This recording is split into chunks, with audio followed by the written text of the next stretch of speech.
It wasn't, they couldn't make the situation laughable, but finding a meme that was funny, that sort of resembled their mood, actually made it funny. To continue on this topic, can you give us some examples of that kind of situation we can laugh about and not get angry against? Because I need to know what kind of situation you're talking about, just to have some example, please.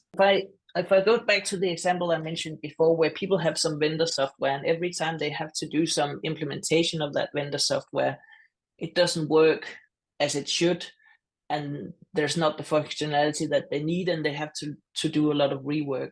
So what they did was that every time they had a virtual wall, and every time they had an irritation about this, every time something didn't work, they put up a meme that represented that frustration, and then they had a wall of memes, and then after every 2 weeks they would sort of buy cake, and since they were not together, they would all individually buy cake, and they would have like a cake session where they would laugh at the memes.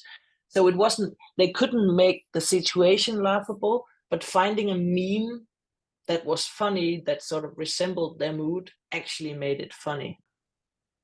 Well, they tried to take the angry feeling and put it into just laughable feeling, to make it ridiculous instead of terrible.